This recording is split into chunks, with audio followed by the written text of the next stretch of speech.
ദൈവികതയാണ് വലതുകരം. ഇടതുകരം നമ്മുടെ മാനുഷിക സ്വഭാവമാണ്. ഇതുണ്ടോ, ദൈവികത സ്വർഗത്തിൽ നിന്ന് വരുന്ന പ്രസാദപരമാണ്. സ്വർഗത്തിൽ നിന്ന് വരുന്ന ത്രിത്വിക ദൈവത്തിന്റെ ജീവനാണ്. അത് യേശുക്രിസ്തുവിലൂടെ നമ്മിലേക്ക് വരുന്നു. അതാണ് കുർബാനയുടെ ആരംഭത്തിൽ തന്നെ പറയുന്നത്, യേശുക്രിസ്തുവിന്റെ കൃപയും പിതാവായ ദൈവത്തിന്റെ സ്നേഹവും പരിശുദ്ധാത്മാവിന്റെ സംസർഗവും നമ്മളോട് കൂടെ. വലതുകരം ഉയർത്തിപ്പിടിക്കുന്നു. ഈ വലതുകരമാണ് ദൈവികത അല്ലെങ്കിൽ ദൈവിക ജീവൻ. ഈ ദൈവിക ജീവൻ മാനുഷിക ജീവനിൽ ലയിക്കുന്നതിന് കൃപ എന്ന് പറയുന്നു. ഇനി കാണിച്ചോളൂ കേട്ടോ. ദൈവിക ജീവൻ ഇങ്ങനെ വന്നിട്ട് ഈ നമ്മുടെ ഇടതുകരത്തിന്റെ ഉള്ളിലേക്ക് കയറി കണ്ടോ, ഇത് രണ്ടും ലയിച്ചിരിക്കുന്നു. ലയിച്ചു കഴിയുമ്പോൾ എന്ത് സംഭവിക്കുന്നു? ഈ ദൈവികത മാനുഷികതയെ രൂപാന്തരപ്പെടുത്തി ദൈവീകരിക്കുന്നു. ഇപ്പൊ നമ്മൾ ആരായി മാറി? നമ്മൾ ദൈവങ്ങളെ പോലെയായി. അതാണ് നമ്മളെല്ലാം പൗലോസ് പറഞ്ഞത് വിശുദ്ധരെന്ന് പറയുന്നത്. ഇതാണ് മാമോദീസായിലൂടെ സംഭവിക്കുന്നത്. സ്ഥൈര്യലേപനത്തിലൂടെ, വിശുദ്ധ കുർബാനയിലൂടെ എല്ലാ കൂദാശകളും കൃപയുടെ പ്രവർത്തനങ്ങളാണ്. അപ്പോ മാമോദീസായിൽ കൃപയുടെ വ്യത്യസ്തമായ പ്രവർത്തനങ്ങൾ ഉള്ളതിൽ ഒന്ന്, പ്രധാനമായിട്ട് മാമോദീസായിൽ നമ്മുടെ ഉത്ഭവഭാവവും കർമ്മഭാവവും പാപത്തിന്റെ ശിക്ഷയും പാപത്തിന്റെ ശാപവും എല്ലാം എടുത്ത് മാറ്റിയിരിക്കുന്നു. ഈ അവസ്ഥയിലാണ് ഇപ്പൊ നമ്മൾ ഇങ്ങനെ വിശ്വസിക്കുകയാണ്. ഇപ്പൊ ഒരു കുടുംബത്തിൽ എന്തെങ്കിലും ഒരു പ്രശ്നം ഉണ്ടായി കഴിഞ്ഞു, അല്ലെങ്കിൽ അടുപ്പിച്ച് കുറെ പ്രശ്നം ഉണ്ടായി കഴിഞ്ഞാൽ ഉടനെ നമ്മൾ എന്ത് വിചാരിക്കും? ഇത് തീർച്ചയായിട്ടും ഒരു പൂർവ്വശാപമായിരിക്കാം. അങ്ങനെയെങ്കിൽ ഈ വ്യക്തി യേശുക്രിസ്തുവിൽ വിശ്വസിക്കുന്നുണ്ടോ? അങ്ങനെയെങ്കിൽ ആ വ്യക്തി മാമോദീസായുടെ യോഗ്യതയിൽ വിശ്വസിക്കുന്നുണ്ടോ? ഇതാണ് പ്രശ്നം. അപ്പൊ നമ്മുടെ വിശ്വാസം, യേശുക്രിസ്തു സകലതും ഏറ്റെടുത്തു, നമ്മളെ വിമോചിപ്പിച്ചിരിക്കുന്നു. പക്ഷെ എന്നിരുന്നാലും ഇത് വിശ്വസിക്കുന്നില്ലെങ്കിൽ എന്ത് സംഭവിക്കും? ഇത് വിശ്വസിക്കാത്തവൻ യേശുവിനെ തിരസ്കരിക്കുന്ന ഒരവസ്ഥയിലാണ്. ആ യേശുവിനെ തിരസ്കരിക്കുന്ന അവസ്ഥയിലാണ് നമ്മുടെ ജീവിതത്തിൽ കൂടുതൽ പ്രശ്നങ്ങൾ ഉണ്ടാകുന്നത്. നമ്മൾ മനസ്സുകൊണ്ട് അറിഞ്ഞുകൊണ്ട് തിരസ്കരിക്കുന്നില്ല, പക്ഷെ വിശ്വസിക്കുന്നില്ല. നമ്മൾ യേശു ഇതെല്ലാം ചെയ്തു കഴിഞ്ഞിട്ടും നമ്മളത് വിശ്വസിക്കുന്നില്ലെങ്കിൽ, വിശ്വസിക്കുമ്പോഴാണ് ആ കൃപ മുഴുവനായിട്ട് നമുക്ക് ലഭിക്കുന്നത്. നമ്മളുടെ ജീവിതത്തിൽ സഹനങ്ങൾ ഉണ്ടാകുന്നു. സഹനങ്ങൾ ഉണ്ടാകുന്നതിന്റെ കാരണം യേശുവിന്റെ ശിഷ്യരാണ് നമ്മൾ.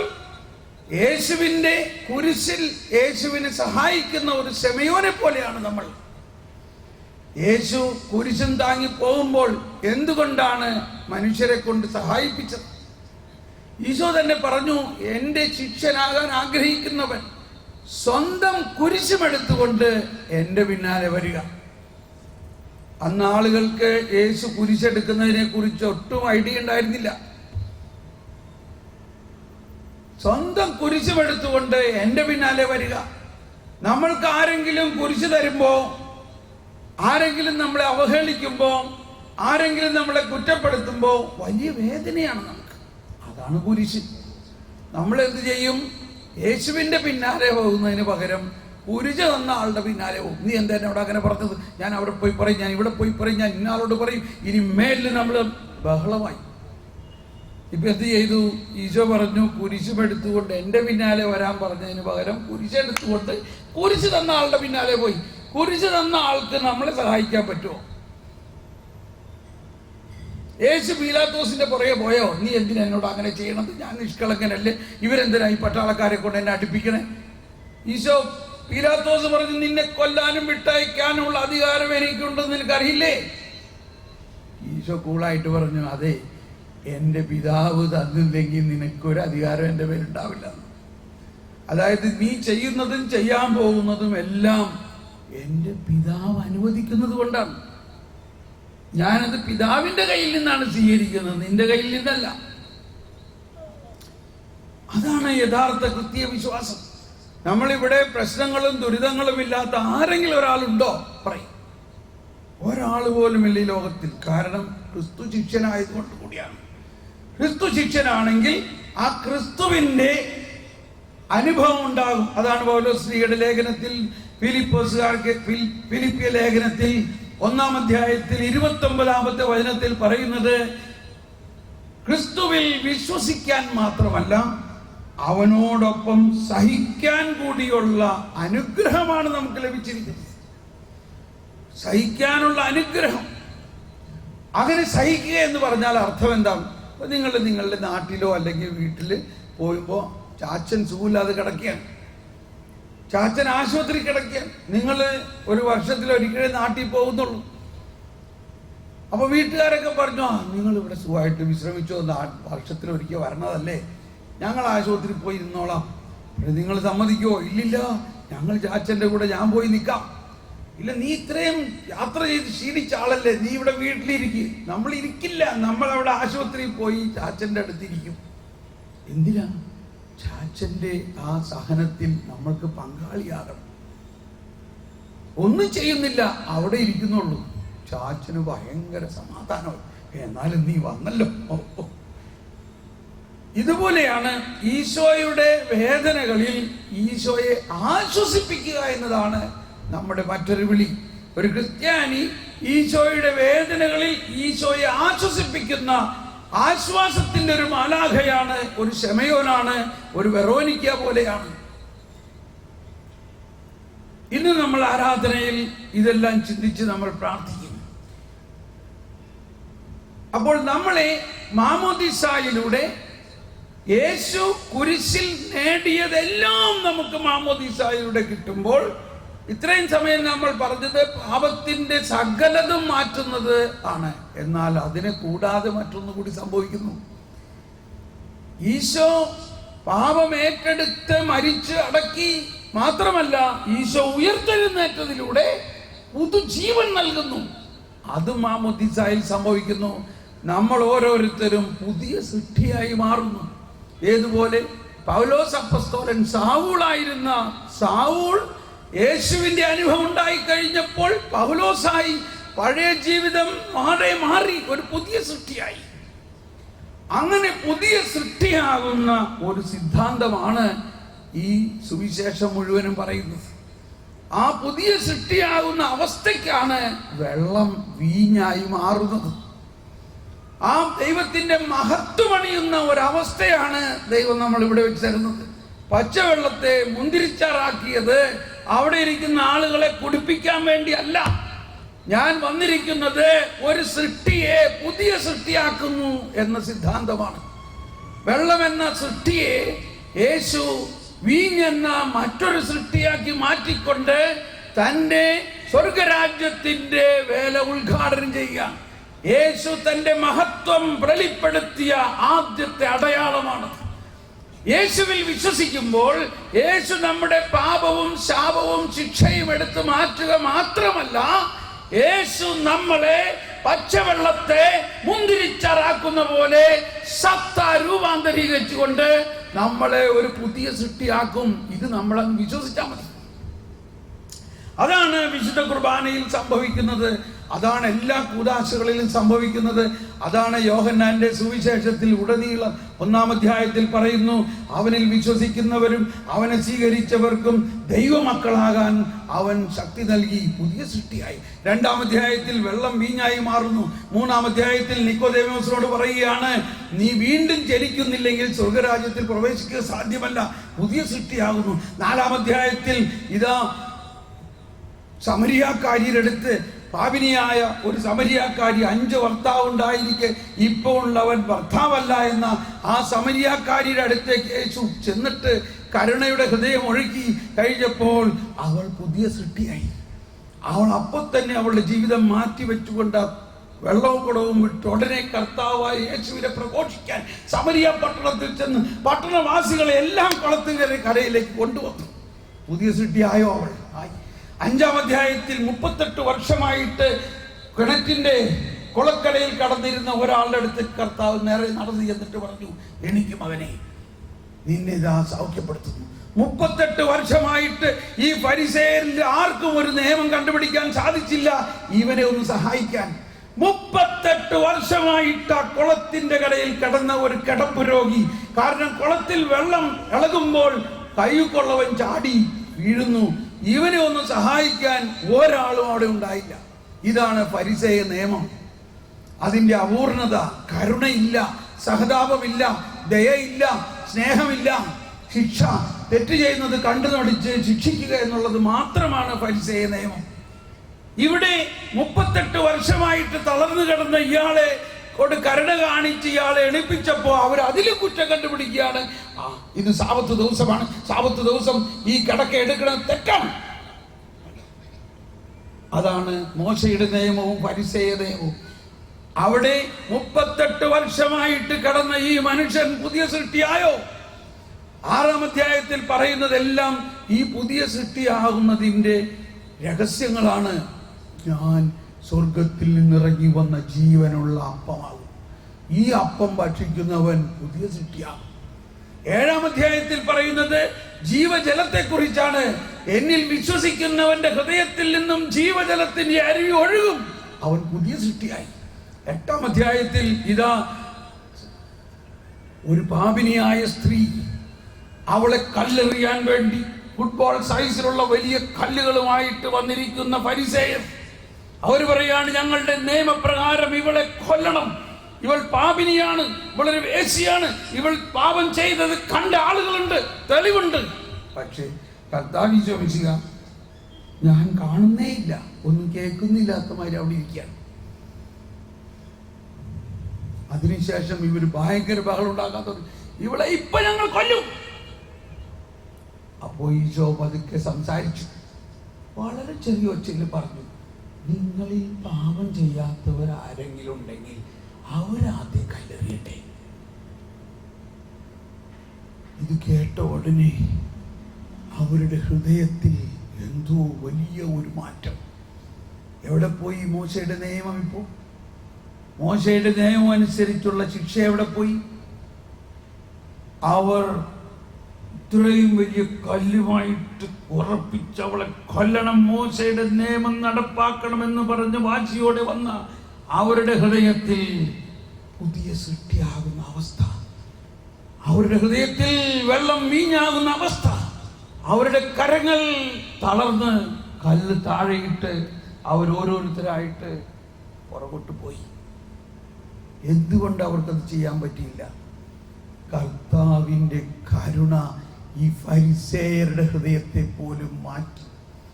മോശയുടെ നിയമം അവസാനിച്ചു, യേശുവിന്റെ നിയമം, കരുണയുടെ നിയമം, പുതിയ നിയമം ഇതാ പ്രാവർത്തികമാകുന്നു എന്നതാണ്. മോശയുടെ നിയമവും പ്രവാചകന്മാരും യോഹന്നാൻ വരെ ഉള്ളൂ. യോഹന്നാന് ശേഷമോ പുതിയ നിയമം വരുന്നു. യോഹന്നാന് ശേഷമോ മോശയും പ്രവാചകന്മാരും ആരെക്കുറിച്ച് പറഞ്ഞോ അവൻ വന്നിരിക്കുന്നു. ആരാണവൻ? കർത്താവ് യേശു. അതാണ് താബോർ മലയിൽ നോക്കിക്കൊണ്ട് പിതാവായ ദൈവം പറഞ്ഞത്, ഇവൻ എന്റെ പ്രിയപുത്രൻ. ഇനി മോശ പറയുന്നതും ഏലിയ പറയുന്നതും അല്ല കേൾക്കേണ്ടത്. അവരെല്ലാം ഈ യേശുവിനെ കുറിച്ചാണ്, ഈ എന്റെ മകനെ കുറിച്ചാണ് ഈ പ്രവചിച്ചതെല്ലാം. ആ എന്റെ മകനെ കുറിച്ച് പ്രവചിച്ച പ്രവചനങ്ങളെല്ലാം പൂർത്തിയായി. എന്റെ മകൻ ഇതാ നിങ്ങളുടെ മുമ്പിൽ വന്നിരിക്കുന്നു. ഇനി മോശ പറയണതും ഏലിയ പറയണതും അല്ല കേൾക്കേണ്ടത്. എന്റെ മകൻ, ഇവൻ എന്റെ പ്രിയപുത്രൻ, ഇവൻ പറയുന്നത് കേൾക്കുവിൻ. അതാണ് പുതിയ നിയമം. ഇവിടെ ഈ പാപിനിയായ അവളെ കല്ലെറിയാൻ വന്നവർ പുതിയ സൃഷ്ടിയായി. അതോടൊപ്പം അതിനുശേഷം അവരെല്ലാം വിട്ടുപോയപ്പോൾ യേശു തല ഉയർത്തി എഴുന്നേറ്റ് നിന്നിട്ട് അവളോട് ചോദിക്കുകയാണ്, മകളെ, നിന്നെ അവരൊന്നും ശിക്ഷിച്ചില്ലേ? ഇല്ല കർത്താവേ, ഞാനും നിന്നെ വിധിക്കുന്നില്ല, ഞാനും നിന്നെ ശിക്ഷിക്കുന്നില്ല. അതാണ് പുതിയ നിയമം. മോശയുടെ നിയമപ്രകാരമുള്ള ശിക്ഷയെ റദ്ദാക്കുകയും അവളെ രക്ഷിക്കുകയും ചെയ്തിട്ട് ഇനി മേലിൽ പാപം ചെയ്യാതിരിക്കുന്നതിനുള്ള കൃപാവരവും കൂടി അവൾക്ക് കൊടുക്കുകയാണ്. മകളെ, സമാധാനമായി പോവുക, മേലിൽ പാപം ചെയ്യരുത് എന്ന് പറഞ്ഞാൽ അത് ചെയ്യാതിരിക്കാനുള്ള എബിലിറ്റിയാണ് കൃപ. കൃപ എന്നത് ദൈവീകത മാനുഷികതയിൽ ഒഴുക്കുന്ന അവസ്ഥയാണ്. അത് ഒഴുക്കിക്കഴിഞ്ഞാൽ പിന്നെ ആ വ്യക്തിക്ക് പാപം ചെയ്യാൻ പറ്റില്ല. അതാണ് എനിക്ക് കൃപ മതി എന്ന് പറയുന്നത്.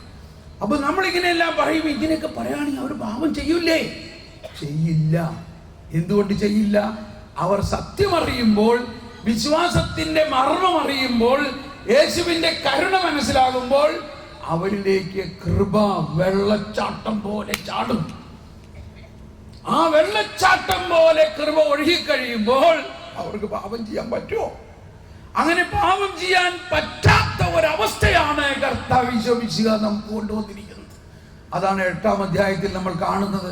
9-ാം അധ്യായത്തിൽ അന്ധന് കാഴ്ച തരുന്നു. ആ അന്ധന്റെ കാര്യം നമ്മൾ വായിച്ച് കേട്ടു. അന്ധനെ ആളുകൾ ചോദിച്ചത് ഇവന്റെ പാപമാണോ ഇവന്റെ പിതാക്കന്മാരുടെ? ഇവന്റെ പാപവുമല്ല, ഇവന്റെ കാരണവന്മാരുടെ പാപവും. ദൈവത്തിന്റെ മഹത്വം വെളിപ്പെടാൻ വേണ്ടിയാണ്. യേശു എന്ത് ചെയ്തു? യേശു ചെളിയെടുത്ത് മണ്ണെടുത്തുകൊണ്ട് അതിൽ തുപ്പി. ഇതൊക്കെ നമ്മൾ പല പ്രാവശ്യം വായിച്ചിട്ടുണ്ട്, ആരും ശ്രദ്ധിച്ചിട്ടില്ല. എന്താ അതിന്റെ അർത്ഥം? കൃപയാണ്. കൃപ ദൈവികത മാനുഷികതയിൽ ലയിക്കുന്നതാണ് കൃപ. ഈ മണ്ണ് ഈ മനുഷ്യന്റെ സ്വഭാവമാണ്. ആ മണ്ണിലേക്ക് യേശുവിന്റെ മുഖത്ത് നിന്ന് വരുന്ന തുപ്പൽ ദൈവികതയാണ്. ആ ദൈവികത ഈ മണ്ണിൽ ലയിച്ചപ്പോൾ കൃപയായി മാറി.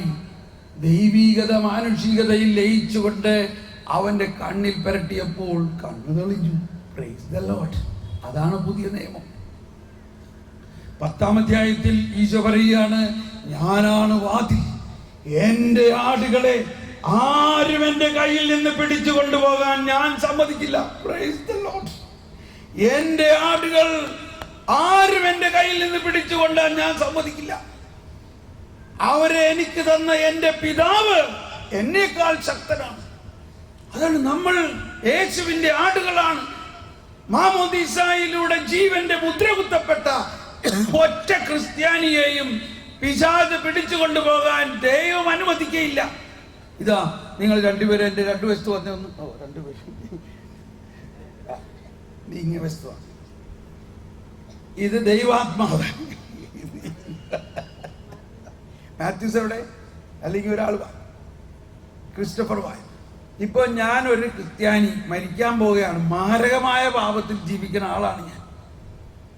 മാരകമായ പാപത്തിൽ ജീവിക്കുന്ന ഒരു ക്രിസ്ത്യാനിയാണ് ഞാൻ. ഞാൻ മരിക്കാൻ പോകുമ്പോ ഞാൻ നരകത്തിൽ പോവില്ലേ? അങ്ങനെയാണ് എല്ലാവരും വിചാരിക്കണത്. നോക്കിക്കോ, ഒരു ക്രിസ്ത്യാനി ആണ്, മാരകമായ പാപത്തിൽ ജീവിച്ച് അനുദപിക്കാത്ത ഒരവസ്ഥയാണ്. ഞാൻ മരിക്കാൻ പോകുന്ന സമയത്ത് പിശാച് എന്നെ നരകത്തിലേക്ക് കൊണ്ടുപോകാനായിട്ട് പിടിച്ചു വലിക്കുകയാണ്. വലിച്ചോ? അങ്ങനെ വലിക്കുമ്പോ ഇവിടെ ഈ വശത്ത് എന്താ സംഭവിക്കുന്നത്? ഈ വശത്ത് ഇതാ കർത്താവ് ഈശോ മിശിഹ തന്റെ സകല മാലാഖമാരോടൊപ്പം പരിശുദ്ധ പിതാവ് തീർച്ചയായിട്ടുണ്ടാവും. പിതാവും പുത്രനും പരിശുദ്ധാത്മാവും മാലാഖമാരും മാതാവും മാത്രമല്ല സകല ക്രിസ്ത്യാനികളും ഒരു ദിവസത്തെ 5 ലക്ഷം കുർബാന മുഴുവനും എനിക്ക് വേണ്ടി കാഴ്ചവെക്കുമ്പോൾ എന്ത് സംഭവിക്കുന്നു? എനിക്ക് മാനസാന്തരം ഉണ്ടാകോ? ഈ ആത്മാവിനെ ആര് നേടും? പിശാച് കൊണ്ടുപോകോ? ദൈവം കൊണ്ടുപോകോ? പറയും. വലിച്ചോ, എന്നെ വലിച്ചോ. പിശാചിന്റെ കയ്യിൽ നിന്നും എന്നെ രക്ഷപ്പെടുത്തി. ഇതാണ് ക്രിസ്തീയത എന്ന് പറയുന്നത്.